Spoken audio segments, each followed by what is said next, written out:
आज बनवते chicken curry.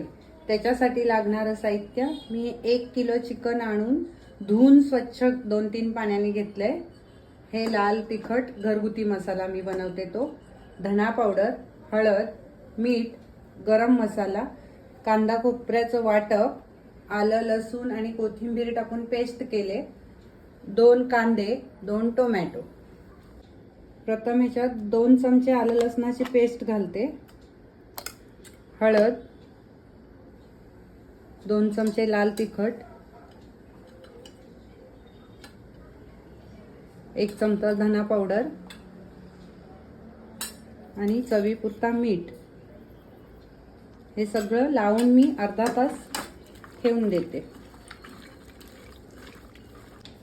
Gas लावते, तेल टाकते, तेल तापसतोपर्यंत कांदा टोमॅटोची ग्रेव्ही करते।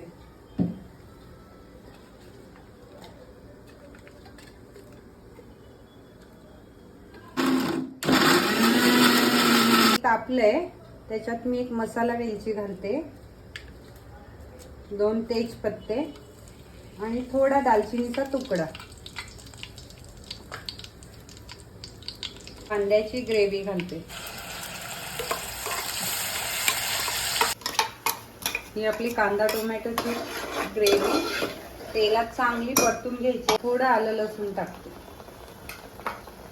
आणि लाल तिखट घालते 1 चमचा। आता हे परतून घ्यायचंय।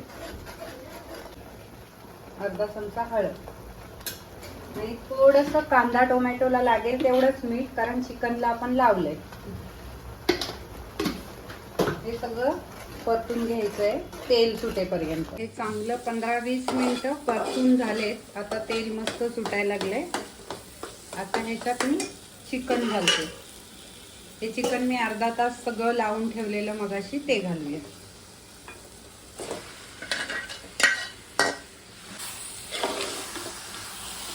आणि मग ह्याच्यात गरम पाणी करून घालायचं। तर झाकण ठेवते मी, तोपर्यंत एकीकडे पाणी गरम करत ठेवते। हे असं छान मी 10-15 मिनिटं परतून घेतलंय आणि आता मस्त त्याचंच पाणी सुटलंय चिकनचं। आता तुम्हाला हवंय ते तेवढं हे गरम पाणी घालायचंय, रस्सा जितका जाड पातळ। आता ह्याच्यात 2 चमचे मी वाटण घालते कांदा खोबऱ्याचं। बस आता 10-15 मिनिटं स्लो गॅसवर शिजवणार आहे की रेडी झालं। आता त्याच्यात कोथिंबीर टाकायची आहे आणि गरम मसाला।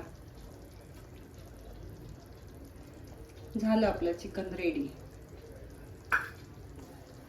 मी एवढी थिक ग्रेव्ही केली, तुम्हाला जितकं हवंय तेवढं तुम्ही पाणी घालू शकता। म्हणजे ही भाकरी बरोबर, घावण बरोबर, वड्या बरोबर, सगळ्या बरोबर एवढी ग्रेव्ही बरी वाटते।